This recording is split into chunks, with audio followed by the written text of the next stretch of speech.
భూపాల్పల్లి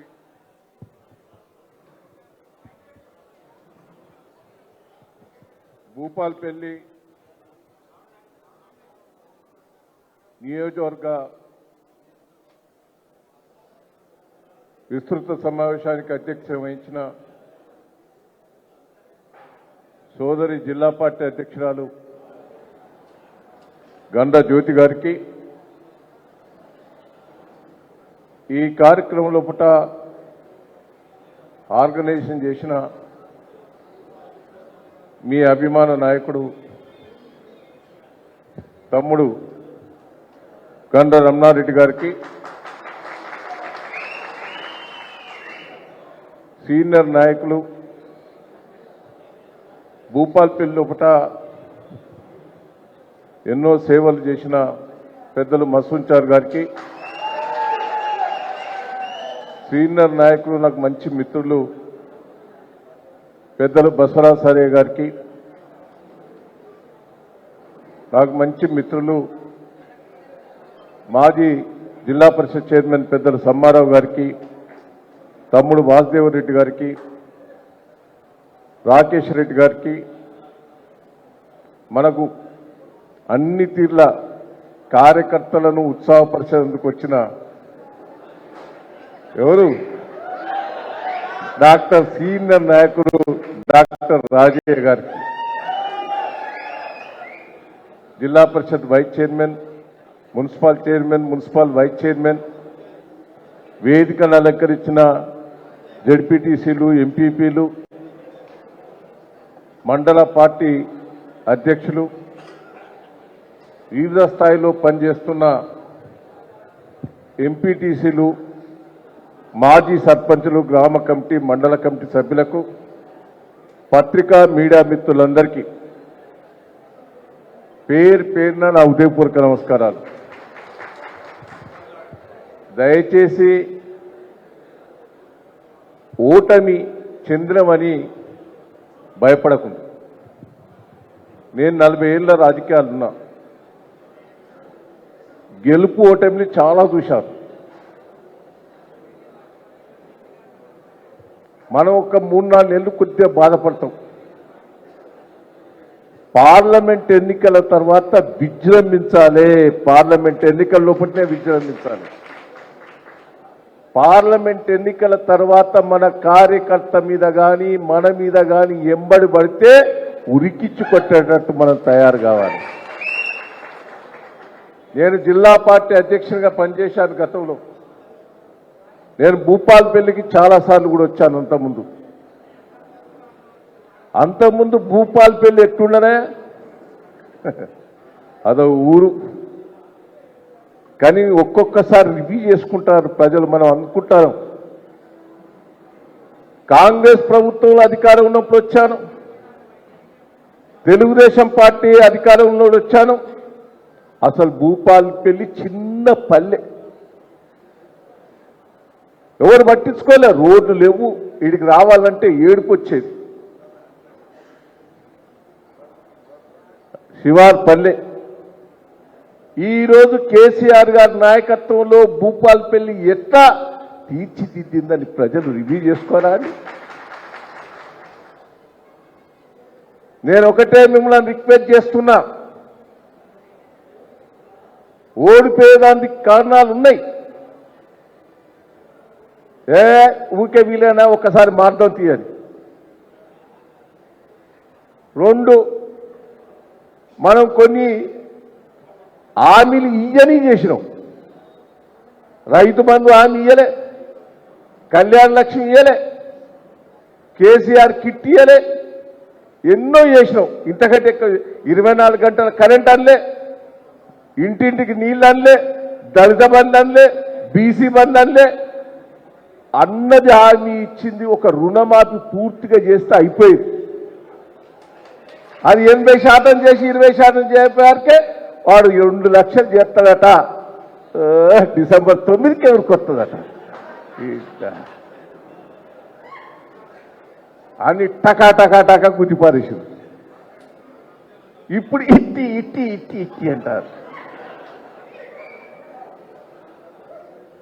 ఏం మహిళలకు 2500 వస్తాయంటే టక్క టక్క గుద్ది పారేసింది. తులం బంగారం మహిళలకు బాగా ఆశ పుడుతుంది. వాళ్ళకి కోట్లు ఇచ్చినా డబ్బులు ఇచ్చినా సంబరపడదు. బంగారం వరకే మహిళల లోపల ఒక కళ వస్తుంది. ఇవన్నీ ప్రజలను మా రేవంత్ రెడ్డి సంగతి మీకు తెలియదు, నాకు బాగా ఎరక. మాటలు ఎట్లా వస్తాడు. తెలుగుదేశం ఉన్నప్పుడు ఉన్నంత అదే, మొదలు బీజేపీలో ఉండే అప్పుడు అట్నే, టీఆర్ఎస్లో కూడా మొదలు ఉండే. ఎక్కడికి పోయినా కోతల మీద కోతలు దస్తా ఉంటాడు. ఇక ఇప్పుడు దస్తూనే ఉన్నాడు. డిసెంబర్ 9 చేయకపోతే అన్నాడు. బిడ్డ 9 పోయింది, ఇప్పుడు ఆగస్టు అంటాడు. నేను ఆగస్టు నువ్వు అంటాను ఎవరా? ఆగస్టు చేయకపోతే నువ్వు రిజైన్ చేస్తావా? మాటి ఆగస్టు చేయకపోతే ఇలా ఎన్నికలు ఉన్నాయి. ఈ ఎన్నికలు వెళ్ళాలి, గ్రామ పంచాయతీ ఎన్నికల, జడ్పీటీసీ, మున్సిపాలిటీ ఎన్నికల, అవతల పడితే తర్వాత చూద్దంతి అంటాడు. చాలా హుషారు. మరి నువ్వు ఏ డేట్ ఇస్తావో ఆ డేటు ప్రజలకు కాగితం రాసి మేము ప్రభుత్వం డిజాల్వ్ చేస్తాం, చేయకపోతే మీ ఇచ్చిన హామీలను రాసి రుణమాఫీ, మహిళలకు 2500, కూలి వాళ్లకు 12,000, నిరుద్యోగ వృత్తి, ఇవన్నీ నువ్వు రాసి కింటాకు 500 ఎంబడే ఎంబడే ఎంబడే ఎంబడే ఎంబడే. ఎంత బోకర్ మాటలు మాట్లాడింది. జనం రియలైజ్ అవుతాండ్రు. నేను భూపాలపల్లి ఇప్పుడు వచ్చినప్పుడు అన్ని సర్వే చేయించాను. దాదాపు అన్ని మెజార్టీ నేను ఛాలెంజ్ చేస్తున్నా. నేను ఎన్నికల ముందే నేను చెప్పాను, తమ్ముడు రమణారెడ్డి జాగ్రత్తగా ఉండు, నేను కిందికి లోపడిపోతానని రమణారెడ్డికి చెప్పాను. నీదెట్టున్నా నాది కూడా లోపలికి పోతానన్న. నేను మొదలు ఎలక్షన్ ముందే నేను కొన్ని సర్వే చేసుకుంటా, జాగ్రత్తగా ఉండాలని మీ ఇద్దరం కూడా అనుకున్నాం. నేను ఒకటే చెప్తున్నా, రేపు వరంగల్ పార్లమెంటు జెండా ఎగిరేయబోతున్నాం. టీఆర్ఎస్ బీఆర్ఎస్ ఛాలెంజ్ చేస్తున్నా. నేను ఒక 40 ఏళ్ళ రాజకీయ జీవితంలో ఛాలెంజ్ చేస్తున్నాను కూడా ఈ సందర్భంగా మీకు తెలియజేస్తున్నాను. దానికి కారణాలు చాలా ఉన్నాయి. కేసీఆర్ గారు మీ అందరం కూర్చున్నప్పుడు ఈజీ గెలిచే 4 సీట్లల్లో మీది ఉన్నదే అన్నాడు వరంగల్. నేను నమ్మలే, సార్కి ఇట్టే చెప్తాడని. కానీ నేను మళ్ళా కాంగ్రెస్ పార్టీ వాళ్ళు సర్వే చేయిస్తాను. ఆ సర్వే చేసేదంటే మేనేజర్ నాకు మంచి దోస్తు, తక్కువ నాకు ఫోన్ చేసిండు మొన్న. దయనా నువ్వు వరంగల్ గెలుస్తానే, గెలిచేదాంటే మొదటి సీట్ ఉన్నదని చెప్పేవారికి నేనే పరిశాన్ అయినా. ఏందయ్యా 7 ఎమ్మెల్యేలు వాళ్ళే ఎట్లా గెలుస్తున్నాయంటే, మొన్న భువనగిరి గెలవలేదా కాంగ్రెస్? టీఆర్ఎస్ ఎమ్మెల్యేలు ఉంటే భువనగిరి గెలిచింది, నల్గొండ గెలిచింది, మల్కాజిగిరి గెలిచింది, మన పక్కనే కరీంనగర్ కూడా వాళ్ళు గెలిచింది కాంగ్రెస్ వాళ్ళు. బీజేపీ గెలిచింది. అన్నా మీరు గెలుస్తానని ఎందుకు అని నేను అడిగితే, ఎందుకో క్యాండిడేట్ గురించి ఏం మాట్లాడతలేదు. కేసీఆర్ గారిని పోగొట్టుకున్నాం అనేది ప్రజల లోపల వచ్చింది. ఇట్టనన్నా రుణం తీసుకోవాలనేది ఒకటి వచ్చింది. 2 కడియం శ్రీయర్ కావ్య ద్రోహం చేసిపోయారు, కసి కూడా పెరిగిందని కూడా ఈ సందర్భంగా మీకు తెలియజేస్తున్నాను. పాపం మా రాజయ్య బాధితుడు. కొద్దిగా ఓపిక పట్టు అన్నా, నేను కొద్దిగా ఓపిక పట్టు అన్నా. ఇక అప్పటికే టికెట్ పోయింది, ఎమ్మెల్యే టికెట్, ఎంపీ టికెట్ కూడా వస్తలేదు, మళ్ళీ ఆమెకే వస్తుందని తెలుసుకున్నాడు. తొందరపడకే ఎంత గుంజినా ఆగలే. మళ్ళా రాజయ్యకే ఇద్దామని అందరం డిసైడ్ చేసినాం, ఉన్న వాస్తవం చెప్పాలంటే. కానీ సార్ అన్నాడు మనకు ఒక నెగిటివ్ వస్తుంది, రాజయ్య మంచి క్యాండిడేట్, ఆయనకి ఏదైనా భవిష్యత్తు చూపెడదాం, ఎన్నికల ప్రచారంలో రాజయ్యను ఉపయోగించుకొని అది కూడా వస్తుంది, బై ఎలక్షన్ కూడా వస్తుంది, ఎవ్వరు వదిలిపెట్టారు. నేనొకటే నిన్న రిక్వెస్ట్ చేస్తున్నా, మన క్యాండిడేట్ కూడా రిమార్క్ లేదు. సరే మన అందరికి తెలియకపోవచ్చు, కానీ ఉద్యమకారుడు, నీతిమంతుడు, ఒక పద్ధతి మనిషి. నేను మిమ్మల్ని అందరినీ రిక్వెస్ట్, నాకున్న అనుభవం చెప్తున్నా, మీరు లీడర్లు పైరవకారులు అందరూ కూడా పోతారు, నేను ఉంటారని నేను చెప్పా. దందాలు చేసేటోడు, ఉష్క దందాలు చేసేటోడు, ఈ బోసన్ చేసేటోడు, ల్యాండ్ బిజినెస్ చేసేటోడు, దందాలు చేసేటోడు, కిరికిరి చేసేటోడు ఉండడు. వాడు పవర్ లేని మనకి నిద్ర పట్టది. నీతిమంతుడే మిగులుతాడు. క్లియర్గా చెప్తున్నా, బూతుకు మీరు 10 మంది 15 మంది క్యాడర్ను తయారు చేయండి, ఎక్కువ అవసరం లేదు. మంచి కార్యకర్తలను, నీతిమంతులను తయారు చేయండి. నేను రమణారెడ్డి గారికి రిక్వెస్ట్ చేస్తున్నా, ఈ కష్టకాలంలో ఉన్నవాడే మన కార్యకర్త.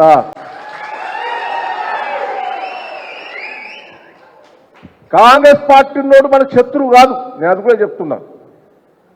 కాంగ్రెస్ పార్టీలో సీనియర్ గా కార్యకర్తగా పనిచేసి పార్టీ కోసం పనిచేసినోడు శత్రువు కాదు, మన పార్టీలో ఉండి మోసం చేసినోడు మన శత్రువు. మన పార్టీలో ఇన్ని రోజులు పేరుకుండి పైకి నటించి ఇప్పుడు అధికారం వచ్చారన్న ఉరకపోయేటోడు ఇంకా బద్ద శత్రువు. అదొక ప్లాన్ ప్రకారమే పోవాలి. నేను ఇద్దరు నాయకులను రిక్వెస్ట్ చేస్తున్నా, రామనారెడ్డి గారిని, మసూద్ చార్ గారిని ఛాలెంజ్ తీసుకొని, ఇది నేను ఇవాళ సర్వే చేసిన, నేను రామనారెడ్డి గారికి చెప్పినా, మసూద్ చార్ గారికి చెప్పినా, మా జ్యోతమ్మకు చెప్పలే. ఇంకా 32% మనకు వచ్చింది ఇప్పటి వరకు. మనం ఇంకా లేవలే. మనం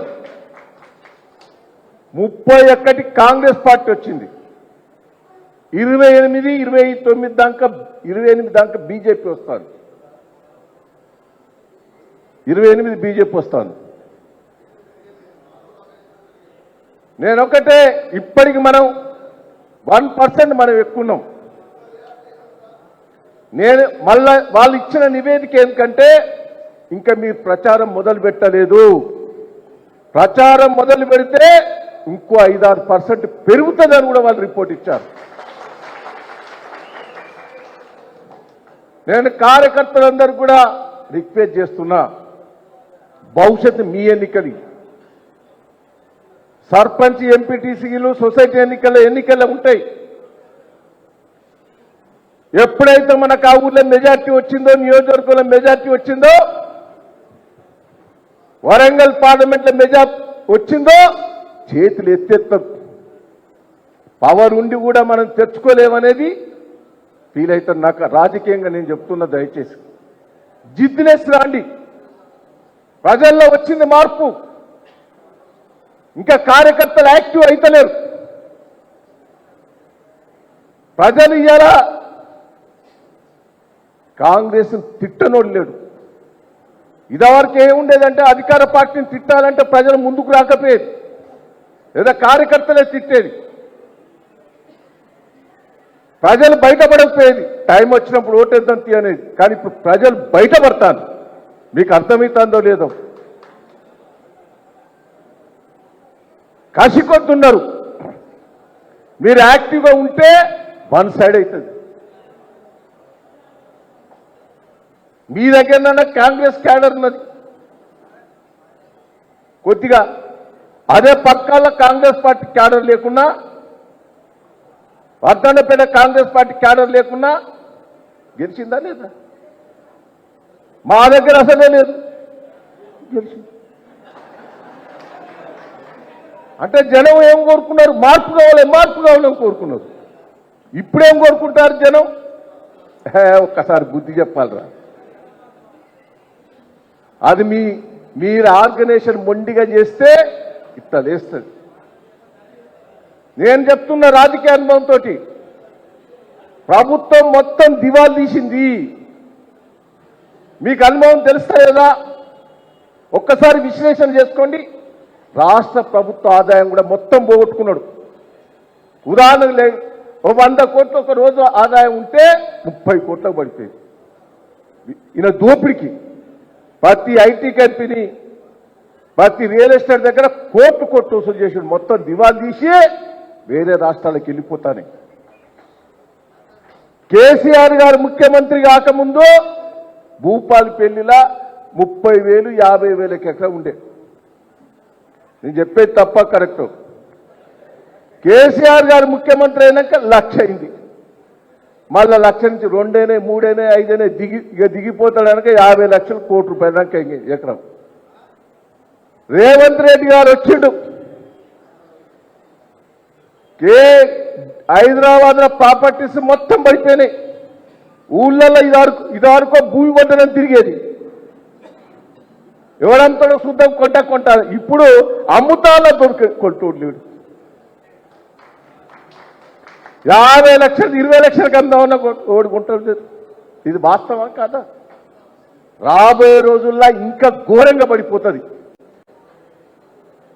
నేను మిమ్మల్ని అందరినీ రిక్వెస్ట్ చేస్తున్నా, జీతాలు ఇయ్యలేని పరిస్థితి కూడా ఈ రేవంత్ రెడ్డి నాయకత్వంలో వస్తాను. ఇప్పటి వరకు రైతు బంధు సరిగ్గా ఇయ్యలే. అదే తిరిగా కళ్యాణ లక్ష్మి అన్ని అట్టే ఉన్నాయి. ఆరోగ్యశ్రీ కట్ట అట్టే ఉన్నది. సీఎం రిలీఫ్లు అన్ని కట్ట ఉన్నాయి. ఒక్క స్కీమ్ కూడా ఇంప్లిమెంట్ చేస్తలేడు. కొత్త స్కీమ్ ఇంప్లిమెంట్ చేసే పరిస్థితి లేదు. పాతే కంటిన్యూ చేసే పరిస్థితి లేదు. ఇప్పుడు ఊళ్ళో చెప్తారు కాంగ్రెస్ వాళ్ళు, ఇల్లు ఇస్తావురా, ఇల్లు ఇచ్చేయలేకపోయలేదు వీడు. దయచేసి నేను మిమ్మల్ని అందరినీ కార్యకర్త మీకుంటాం అండదండ. ఏదైనా అక్రమ కేసు పెడితే, ఏ కార్యకర్తను అన్యాయం చేస్తే నన్ను పిలవండి, నేను వచ్చి మీ మధ్యలో కూర్చుంటాను కూడా ఈ సందర్భంగా మీకు తెలియజేస్తున్నాను. మేము పోలీస్ స్టేషన్లో కూర్చుంటే గడగడగడ వణకాలి. నేను మొన్న చూసిన పర్కాలలో తప్పుడు కేసు పెడితే నేను ఎస్పీ గారు, సిపి గారికి ఫోన్ చేసిన, పోయి ఆడ కూర్చుంటానికి ఎంబడే మన ఎస్ఐ సస్పెండ్ చేసాను. మొన్న మా దేవురుపులో కూడా ఓ తప్పుడు కేసు పెట్టంటే నేను వస్తానా దేవురుపులకి నా వరకే కేసు తీసేసి క్లోజ్ చేసాను. మేము అందరం వస్తాం. మేము పోరాటం చేసేందుకు సిద్ధంగా ఉన్నాం. ఎవరు కూడా భయపడి పార్టీని వదిలిపెట్టొద్దని కూడా ఈ సందర్భంగా మీ చేతులెత్తి మొక్కుతున్నా. నేను అనుభవం మీద చెప్తున్నా. పోరాటాలు చేశాం, మిమ్మల్ని కాపాడుకుంటామని కూడా ఈ సందర్భంగా మీకు తెలియజేస్తున్నా. పాప రమణారెడ్డి, జ్యోతమ్మ గారు కూడా మీ వెంబడి ఉంటారు. మసూన్ చైర్ గారు కూడా మీకు సపోర్ట్గా ఉంటాడు. మీ అందరికి కూడా రిక్వెస్ట్ చేతులెత్తి మొక్కుతున్నా, మనస్పర్ధలు పెట్టుకోకుండా నేను ఒకటే మిమ్మల్ని అందరినీ రిక్వెస్ట్ చేస్తున్నా, పార్టీ కోసం పనిచేయండి. రమణారెడ్డి గారి నాయకత్వాన్ని కాపాడవలసిందిగా ఈ సందర్భంగా తెలియజేస్తూ ఈ అవకాశం ఇచ్చిన మీ అందరికి కూడా పేరు పేరున కృతజ్ఞతలు, ధన్యవాదాలు. Thank you.